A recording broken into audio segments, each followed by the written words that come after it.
Welcome to Split Second Learning, the podcast where we explore the moments your mind just won't let go of, the ones that shape our lives in ways we often don't realize. I'm your host, Matt Hudson, creator of Split Second Unlearning, a method designed to clear those frozen emotional memory images of past experiences that can quietly run the show. Today, I'm joined by someone who knows all about unlocking potential and pushing limits, Pete Cohen. Pete is one of the UK's leading performance coaches, a best-selling author, and a man who's worked with elite athletes, business leaders, and everyday people to help them break through barriers and perform at their best. In this episode, we're diving into the moment that stuck for Pete, exploring what high performers back and asking what holds them back, whether transformation can happen in an instant, and if Pete's game, we may even do a little live experiment with split-second unlearning so you can hear and see the shift in real time. So, without further ado, it's my honor, pleasure. Hello, Pete Cohen. Please introduce yourself to this audience, you wonderful man. Well, listen, thank you so much. I was just listening to you talking about me, and I couldn't stop thinking about you. You know, you mentioned about high performance, and athletes, and I look at you today, and I did have a hat on. I'll put it back on. I'll take it off because I'm going to take my hat off to you for showing up today. Because when we talk about high performance, that means different things to different people. And I've had the fortune of working with some great high performers in the world of sport. But the greatest performers I've met in life are the ones who it's more about life and the challenges of dealing with life. That's not to say that athletes don't have those challenges. Of course they do.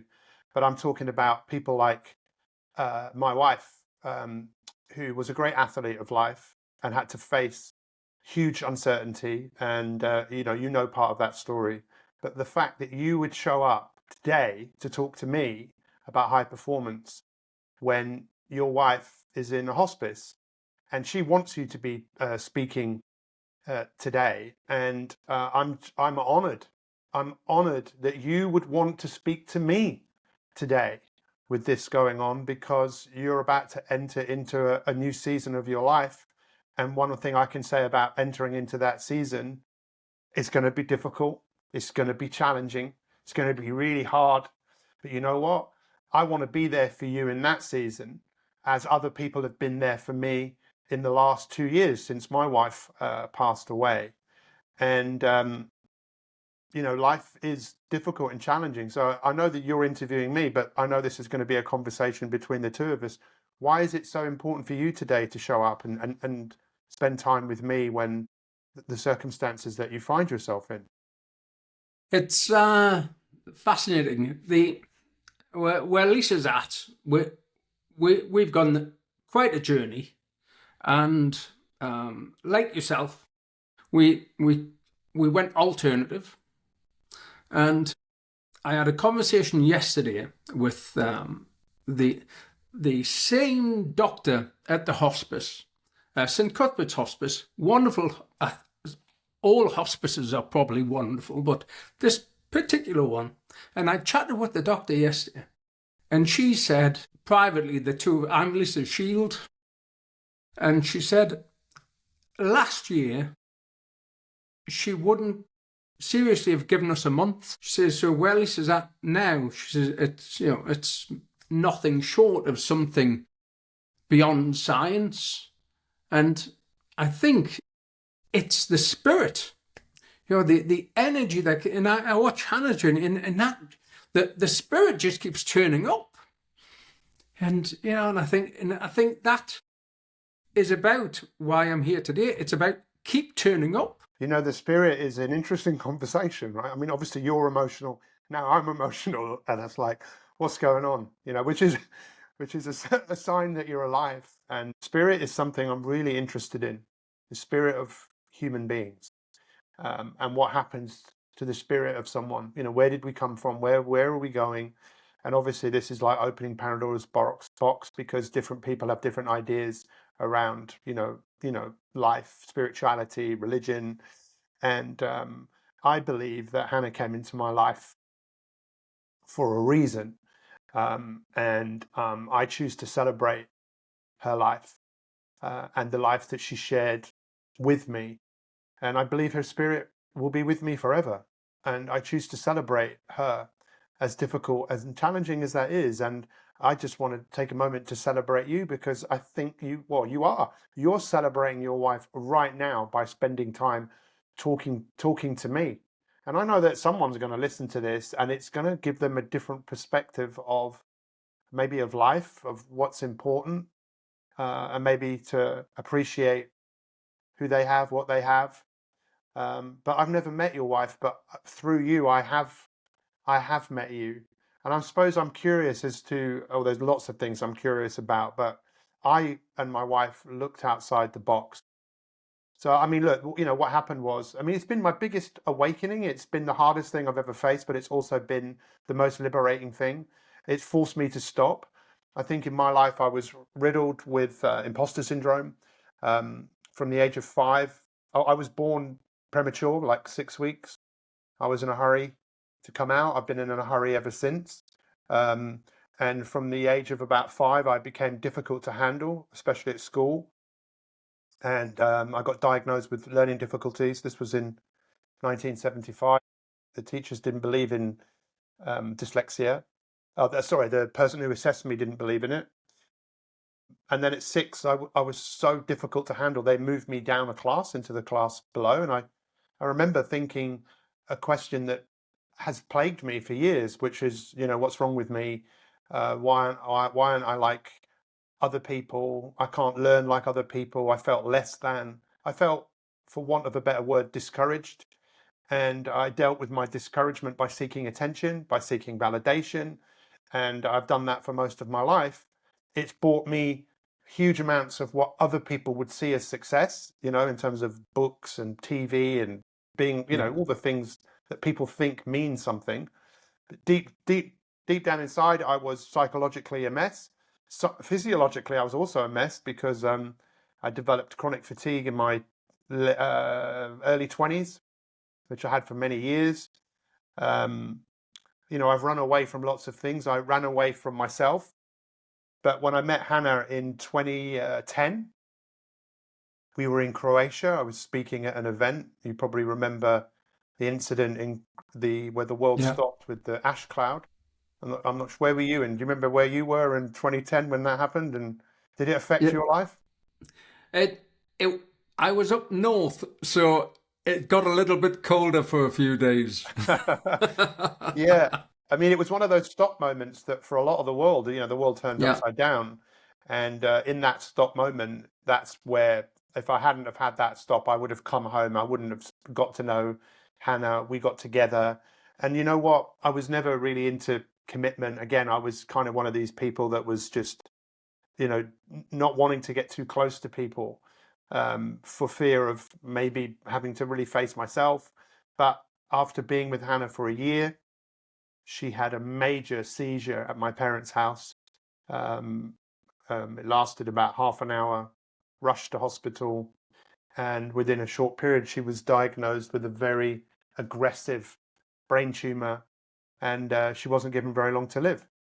And my mum and my dad, who are two of the most incredible people, my mum always said that, my mum showed me, actually, look, there's an answer. There's an answer. There's an answer. There's an answer to everything. I think that's something you and I have in common. I can tell that you have that philosophy. Look, well, if I don't know the answer, I'll find it. I'll find someone who has.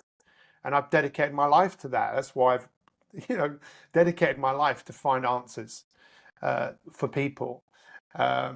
Which is an interesting point in time now in terms of what am I actually looking to do for myself and for others. And my dad always said, son, again, I know you'll resonate with this, son, it's not what you know, it's who you know. So when Hannah got diagnosed, here I am in this position where the two things I've been taught by my parents was my biggest test. I found a treatment in America, with a Polish doctor, very controversial. The treatment was like $250,000. He was being taken to court by the FDA and the Texas Medical Board. But I spoke to people that were still alive because I had a coach at that time who I worked with for 16 years, who helped me in many areas of my life. When she was in hospital, I called him, asked him what I should do. And he just said, find people that are still alive with the same condition, find out why. He then said, ask her what she's going to do when she gets better. And I looked at him like he was mad. I didn't look at him. I was talking to him on the phone. I was thinking, he's mad. Did he not hear what I said? She's been given 18 months. And he said, people defy the odds all the time. Your wife has obviously defied the odds, for whatever reason. And it sounds like because of, well, there could be many, but it sounds like she has a very strong spirit. And Hannah, she'll meet Hannah soon, I'm sure, on the other side. That's what I believe, that life doesn't end when it ends here. There's another place to go that is infinitely. I don't talk about this very much because but it's what I believe to be true. And Hannah's work was eventually done here on Earth, because she made the most miraculous recovery. I mean, it was ridiculous. I actually saw a video today on Facebook, because I look on Facebook memories. Yeah. And I saw someone who'd had surgery, radiotherapy, was dying because the tumor came back. We went to America. She made this miraculous recovery. We got married. We had a great life. She reinvented herself. We tried for children. Unfortunately, that didn't happen. And then in 2021, she got like a secondary cancer, much deeper in the brain. This time, 6 months to live. And I almost gave up, to be honest. I almost gave up, but I have a couple of people very close to me that were like, there's no way. One doctor here in the UK, another doctor in America, no. Found a treatment in Germany. That treatment was unreal. They put 2 viruses in her brain. It triggered an immune response. Unreal. You couldn't make it up. So much so that people wouldn't believe this. But I saw all the scans. You saw the scans in the film that I made. Yeah. And once again, she made this recovery. And it was like, this is a miracle. She's been given another chance, a second chance. But unfortunately, she got COVID in December 2022. And she passed away in May 2023. And, that the grief journey started. But the grief was liberating because I couldn't run away from it. And that's why I'd say to you, I'm sure grieving has probably already started. I don't know where you are on that journey, but what I say to you, Matt, is look, I'm here for you. I'll walk this path with you when she transitions. And as you move into a new season and as you allow yourself to move on, I'm here for you, because one of the things I've learned about life is, what is the point of life if you don't put your hand out and extend your hand to say to someone, how can I serve you in where you are? So there's more I could say about that, but I'd love to hear what your thoughts are on. Well, I was listening. I've got different thoughts, and obviously I've written academic papers, blah blah blah.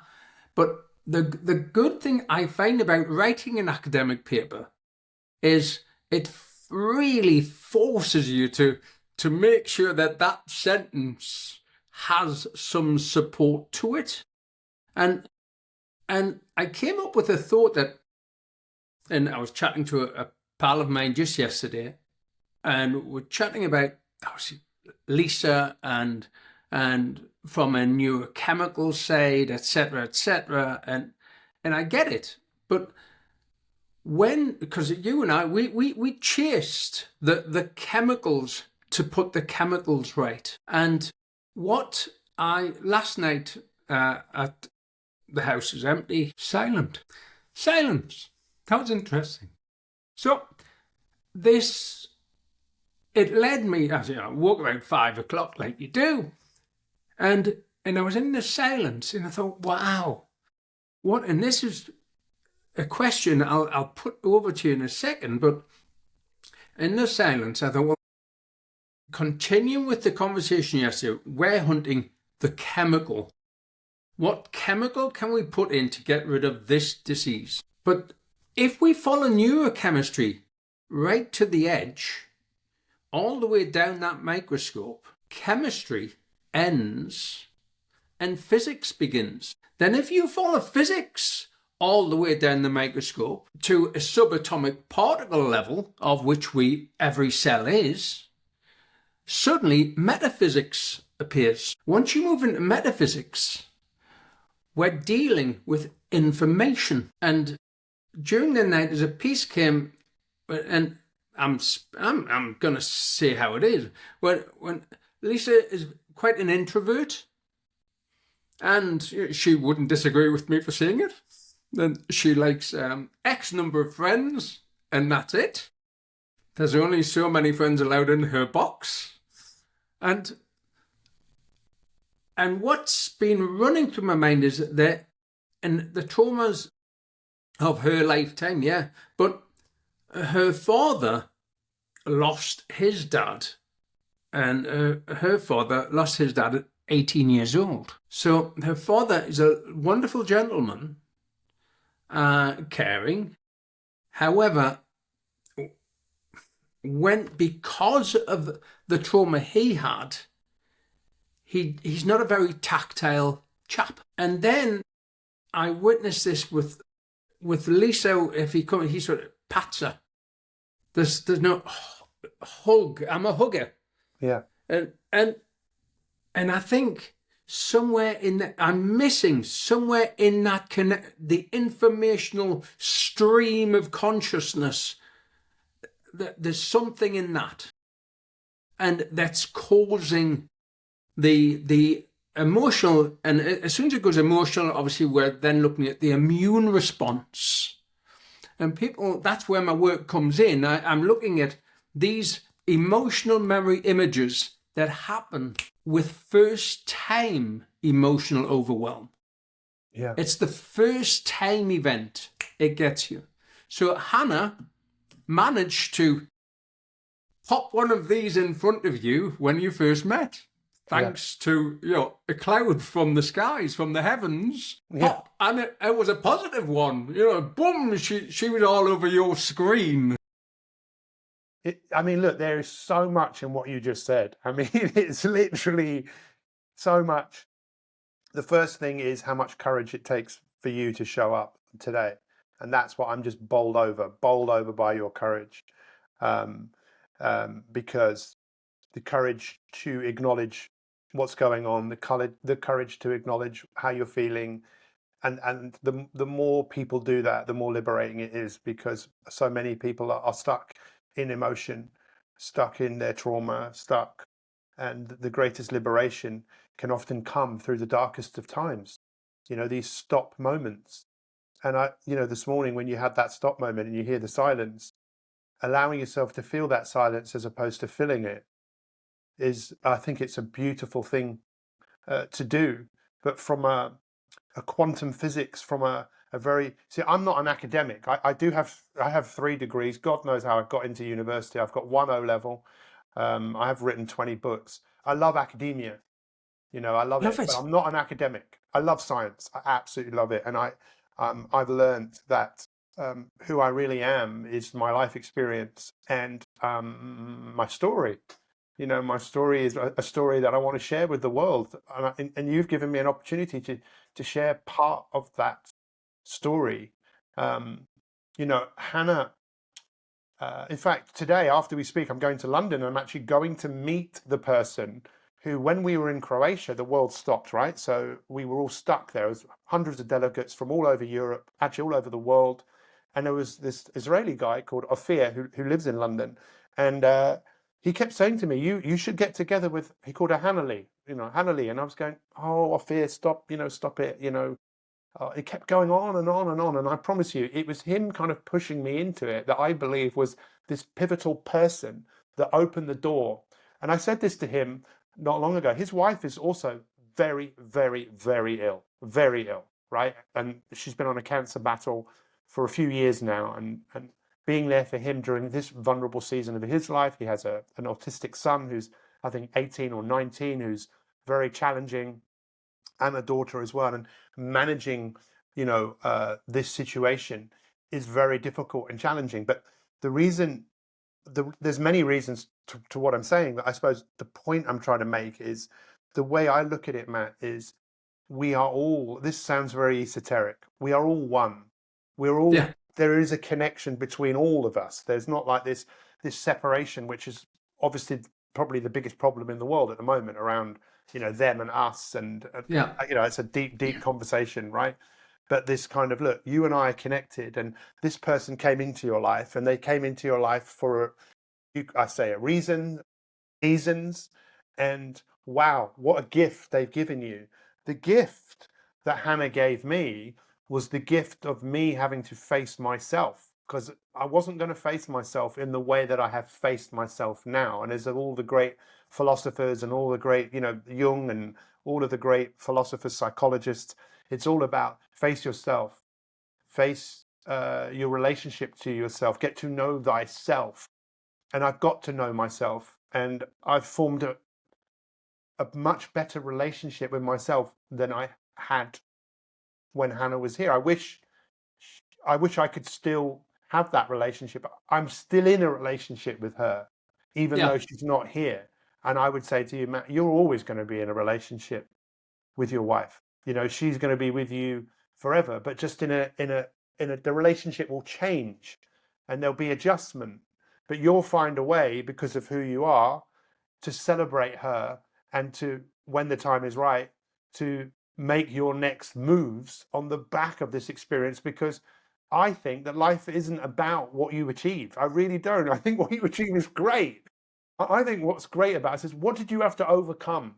What did you have to face in order to transition from this space that you're in right now? It's interesting. I mean, we said we'd push record and see where we go. So this is just wonderful, isn't it? We couldn't have scripted this. So what I lay in the darkness during the night, and the thing I took from it was that my mother, my father, my brothers, my sister, everyone I ever loved died. Like, they were gone.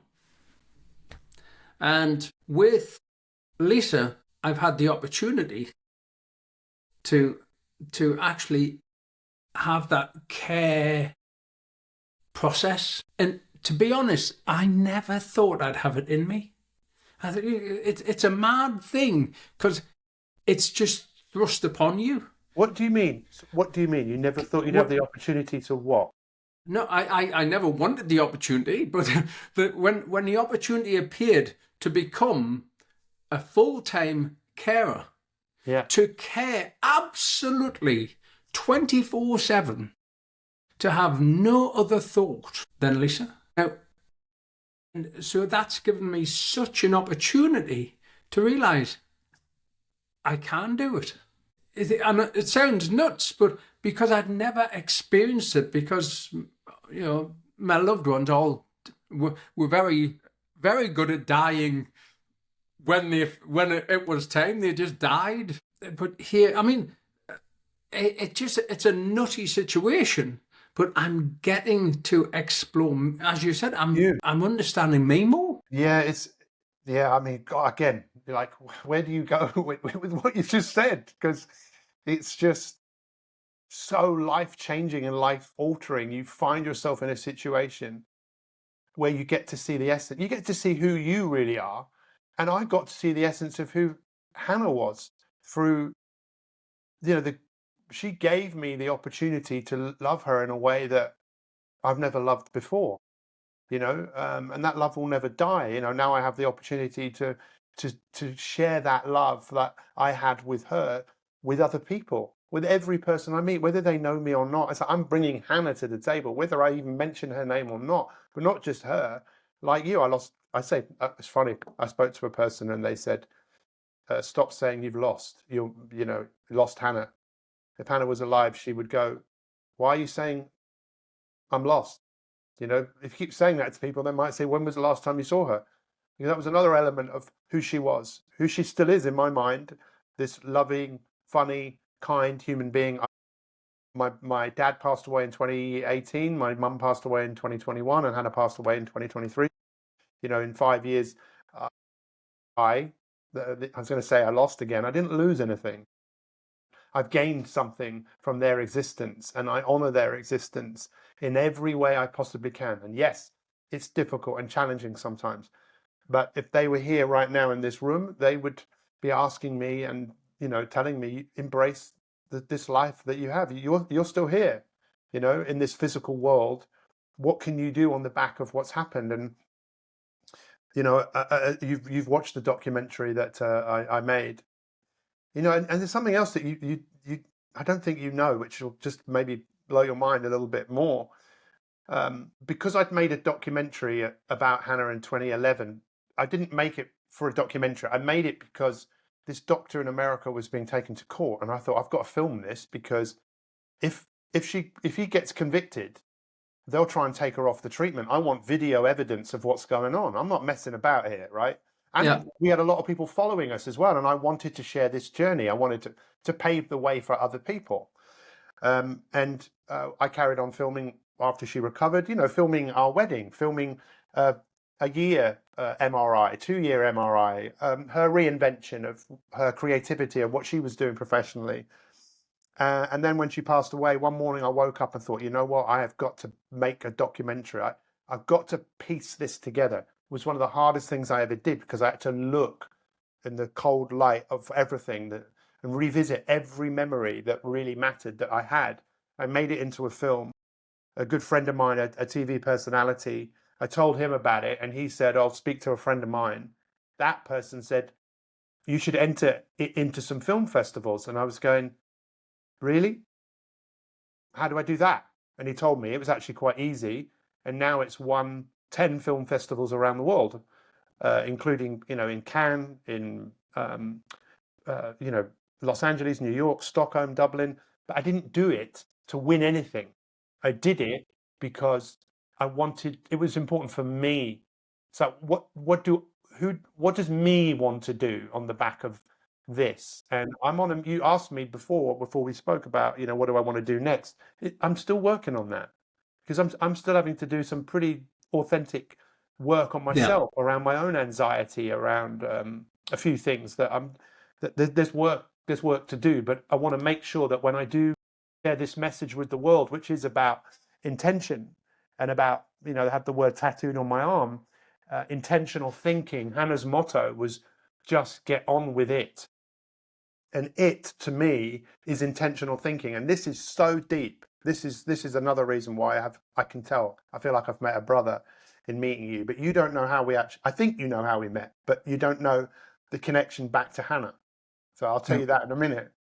So the intentional thinking is about the life and the world of thought. That we all live in this world of thought. And I am very curious about my own thoughts, my own anxiety, my own control, the issues I have around how I've practiced moving through the world, how I've thought. And I want to share with the world how they can think more intentionally. But I'm still very, very much work in progress.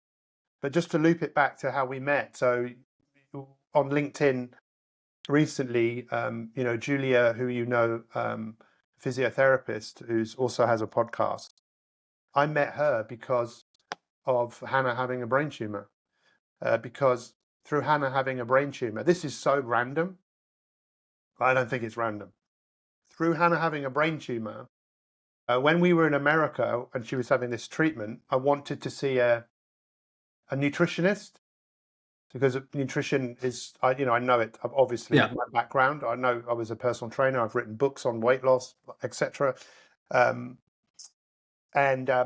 be careful what you wish for, because a boy came into the clinic who had a brain tumor, and his parents said, "Oh, we've just been to see Dr. Rakowski." And I'm going, Rakowski, I know that name, Dr. Rakowski. I knew his name because of the fitness conventions I used to speak at. There were two gods in the fitness industry, a guy called Paul Chek, who's amazing. Paul Chek, and another guy called Charles Poliquin, who passed away a few years ago. They're like the go-to guys. They used to be in fitness. People gravitated to them. But they didn't really get on too well with each other, but they kept mentioning Dr. Rakowski. And I'm going, I wonder if it's the same guy. It was. I got his number. The next day we went to see him. He did tests on Hannah. Hannah did not want to be there that day. I filmed this as well. I've not shown that video publicly. Yeah. He was like, I don't want to be here. And he looked at her blood, her urine, her saliva. He came down, he sat down, and he said, okay, how does a tornado start? I'm going, what? Why are you asking that question? How does a hurricane start? I don't know. He goes, they start because the conditions are right. How does cancer start? The conditions? He goes, exactly. We can change the conditions, right? There are many ways to change the conditions of the human body. Obviously, how you think, how you eat, how you sleep. There's surgery, there's drugs, there's things in nature. So he went on a journey to change her internal environment. And he put her on loads of supplements. And he just said to Hannah, if you drink coffee, do you drink coffee? Hannah went, yeah, I didn't. He said, well, drink this coffee. She said, why? He said, it's got this mushroom in it called reishi, which is it's the most medicinal, probably one of the most medicinal substances on earth. There's over 3,000 medical studies on this mushroom. I mean, it's ridiculous. That's another story in itself. Yeah. But a year later of her drinking this, he called me and said, Pete, do you want to sell these products? I didn't even drink coffee, right? But I said yes, because he asked me. I just bought into his enthusiasm. Hannah and I started that business. We, to this day, have hundreds of customers who drink it, but that's how I met Julia. I met Julia at an event where we were promoting these products. And Julia, I mean, again, what an amazing lady. She started selling these products as well. And we actually made a video with all of us singing, and she was in it, a Queen song, Don't Stop Me Now. And here's this connection back to Hannah. Yeah. And that connection, you are already connected to this woman. I know you've watched the video, but I think I would encourage you to know that this is not happening randomly. This is happening for us, that you and I are now we've got a friendship for life. You know, nothing's going to change that, right? And I've been talking for a long time now, so. No, I've been listening, so that's okay. That's the main thing. Yeah. But what since we're in this area, there's something because of these first time emotional overwhelms. Yeah. Yeah. And there are people who get trapped in grief. So I'd like to, since it's you and I, the universe has lined it up. For those, we'll make sure the podcast goes on YouTube or something so they can physically see what I'm going to do.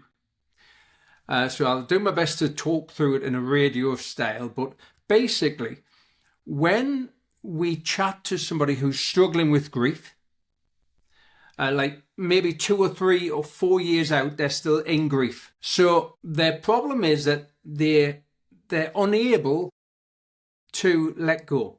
And a lot of people, we chat about this, it's in the literature. But if we think about it from another way, they're unable to allow the deceased to move to the other side. Now, since we're using a screen, my work revolves around this peripersonal space. If we're getting on, we can come within arm's length. If we first met, it's always arm's length until our system says we're safe. But if you have your deceased, your relative, partner, and they're sitting on your windscreen in your mind's eye, then it becomes difficult to drive, to get out of bed in the morning, because your system is saying the road ahead is blocked. So it kills your energy. So what I do is I encourage them to consider gently moving them just down to the side so they can be with other relatives. Yes. And watch us continue the journey. So they can still cheerlead, but the windscreen's clear for us to go ahead and navigate. But we still have these little thumbnails that we can pop up as and when we wish. So spiritually, that you can't lose them, because we have them always at our fingertips, and they're always just a thought away. Again, I have to tell you that is one of the most profound things that I've ever heard anybody say. So I just want to stop and pause just for that, and if people aren't watching this, what Matt did was just hold up a square right in front of his eyes that he then could not see me because of this square that represents grief. And I'm not a grief expert, but I'm definitely someone who's experienced a lot of grief. And I always find it really interesting in terms of how people deal with it. There's people talk about the 5 stages of grief. I've read that book. My mum, when my dad passed away, my mum leaned in. She's been married for how many? Over 50 years, right? 55 years, I think they were married for, maybe more. And she leaned in. She worked with a counselor, therapist. She read this book. I've actually got the book, and I saw all the bits that she underlined because she wanted to embrace a new season. And what an amazing woman, because she did that work. And she did enter a new season, but unfortunately, her life also came to an end. But Yeah. and we talk about hospices. My mum, my dad, and my wife all passed away in hospices, and I was there, the whole time. And but I suppose what I'm trying to say here is people deal with grief in different ways, and I know people that their way is just to not think about it. Yeah. And I respect that if that's what they want to do. But I couldn't do that, because to acknowledge what is going on, what is my experience, what am I feeling? I'm one of those people that I can talk and talk and talk.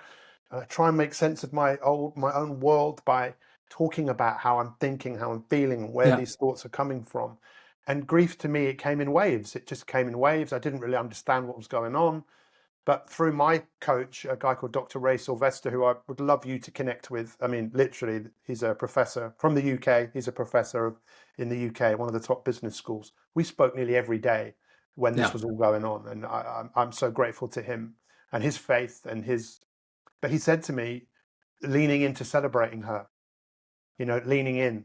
And I've had a challenge actually recently around this, well, Hannah, let her go, let her go, let her be free.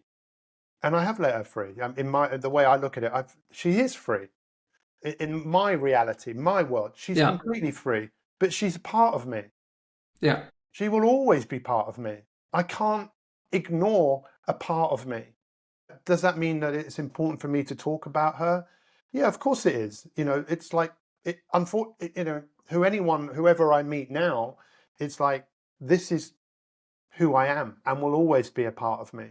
I am more than that. That was another thing that I was a real big thing, because I realized that when she passed away, that part of me had died, but there's very much a part of me that was still very much here, that has had this relationship that will always be with me. And what a wonderful thing that it's with me, that I can share this with other people, But I suppose what I'm trying to say here is that it's this whole thing about being a widower is I am more than that. It's not who I am, It's where I am, but I am more than this. I believe I'm the sum of all of my experiences, but I'm even more than that. There's an essence to me, and I think what you have found already on your journey is you have a much clearer idea of, I know who I am.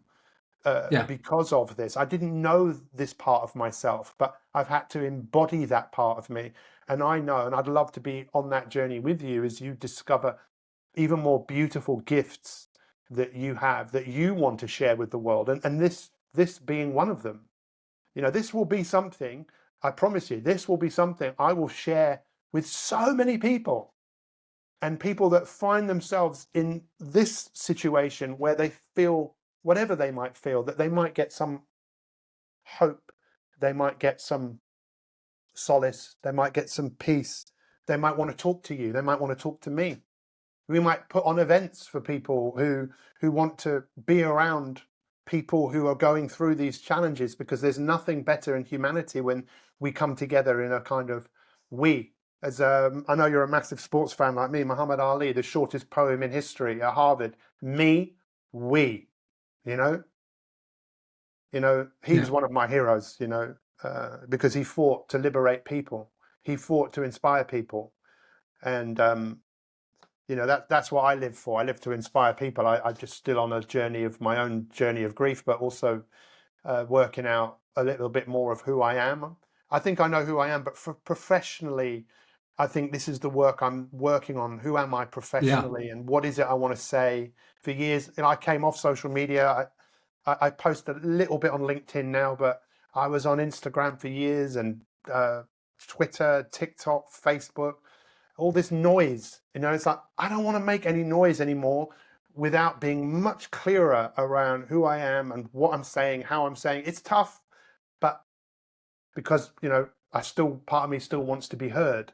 But I can hear Hannah's voice, and this is really powerful, Matt. Hannah's voice just saying to me, just get on with it. Now, it doesn't mean pull your socks up, and it means the opposite of pull your socks up. Yeah. It means get on with it. And like you said, putting that thing up, get on with it, of acknowledging how you're thinking and feeling. And it's okay to feel that. It's okay to feel grief. But how can we, or whatever you feel, how can we work through this? What do we need to do? Because that's the greatest thing, isn't it? It's what we uncover, what we release, what we find on our own journey of exploration. Yeah, And very deep, right? very deep. And I'm checking the time because I know. Well, why don't we do another one? Why don't we? Is that why okay? don't we should record this, but I would like to record another podcast with you, whether that's next week, the week after. I think we have Honestly, an opportunity to do a series here, because this is what a great thing we can do.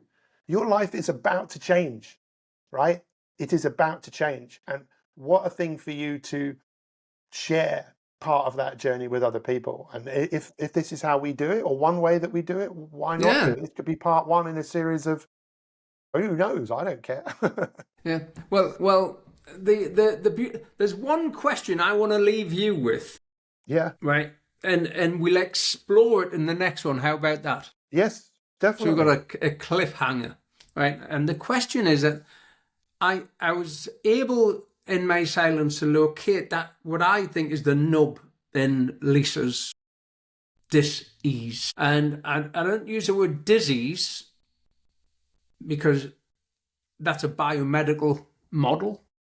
But if we look at dis-ease, then dis-ease is a term that comes along that it's pointing towards what does it take to make someone unwell. Now, then we're looking at the spirit again. What's happening in their psyche that's creating this? So in their environment, how can we shift? And this is, so I'm going to hand this over to you and ponder it, and let's chat on the next one, because I'm always looking for what's missing. And when I watched Hannah's journey, there was one person missing, her mum. Yeah. Wow. So, I mean, listen, I've got a lot of hair on my back, none on my head. I And can it tell all you that's stood all, up. like, it's all gone south, through my ears, through my nose, Yeah. all over my back. And, you know, we should talk about that in the next one, because, Is that all right? of I course want it to is. hand it to you and give you. Absolutely. Listen, I don't believe this is happening by chance. This is just happening because it was meant to happen. And if what we a can raw, help others to look for what's missing, yeah, can you see? Because if one of these emotional, obviously academic papers, emotional memory images, if an emotional memory image is sitting in the mind's eye, it sits subconsciously. It's in our deletion filter. yeah, So we're not aware of it, but others are. And it's like we don't mention the war, we don't mention, because we get a negative response, or there's a grimace. And that, being ever present, causes a negative immune response. well, So let's. I mean, look, I can see that. I really can't wait to see what happens as a result of all of this, and the impact this is going to have on people. To acknowledge what's actually going on. And, this is what I want my work to be about. You couldn't write this. You couldn't write this. It's not about, it's about being brave and courageous and peace and calm, but only through the facing of your real reality of what is the experience like of being you. What emotions are you experiencing, whether that's worry, doubt, fear, anxiety, sadness, what's grief, what's there. It takes bravery and courage to lean into those things. And I cannot thank you enough. My brother was with me when my mum passed away and my wife passed away. And he said something to me, which I'll never forget about. It was an honor to be there with you. It's an honor to be here with you today. Please, when you see your wife today, just give her the biggest, I was going to swear there, but I won't. You can imagine what I'm saying. Just give her a lovely hug and tell her that I love her. I'm so grateful for her because of you, and we're going to do something that's going to seriously touch the hearts and minds of many, many, many people. That's one, Pete. Honestly, it's straight back at you, honestly. And I manage all of that without really grasping at the handkerchief. I've had it poised. I saw a few tears. I had a few tears. Yeah. Just a few odd ones, but the big wave. I managed to get the big wave out before we came online. Yeah. Right? So that's it. It comes in waves once it's out, and that's the beauty of it, is allowing that to come through. You block that, you're gonna get lots of extra neurons where they shouldn't be firing. Yeah, I can't wait for but I will wait, because we have to wait. And I'm going to be with you. I'm going to give you my phone number. Please just keep me updated with everything that happens over the next however days, weeks, months. But obviously, I would love to reconvene next week or whenever that is, and let's get this out into the world, because you and I have platforms. We know people, and people will listen to this, and they will share it. And there will people be listening to this who we've never even met. And this will be just what they need to hear for people to kind of stop and look at life with a fresh pair of eyes. I know that people don't change when we tell them what to do. Most people change when their perspective changes. We don't have to wait for these type of scenarios to happen. They will, but it can often be a little signpost like this that could just wake people up, for them to embrace the essence of who they are, what they're here for, what they can do. So thank you so much. Thank you, Pete. Honestly, genuine pleasure. I was so looking forward to this, obviously, because I followed you from when you had little bits of hair on the sides. Yeah, well, it's interesting. It's interesting, right? We should have another conversation about that, about the academics who have followed my work when I'm not an academic, but I tried to be an academic. But really, I just realize now, collaborate with the academics, and I'm lucky to know some great ones, and I know we're going to do some amazing work together, and I'm going to introduce you to some amazing people as well. So thank you so much. Wonderful. Right, I'm going to do the outro. Here we go. It's the outro for listeners who want more Pete's wisdom, connect with him.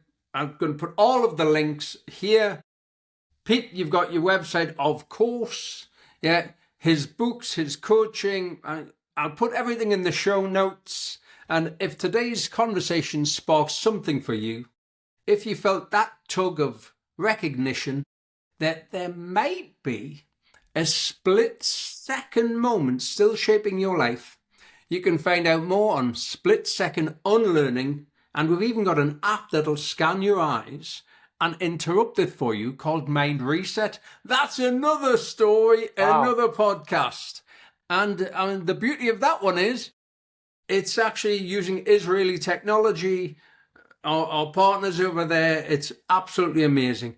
Can't get into that one. You can follow me, matthudson.com.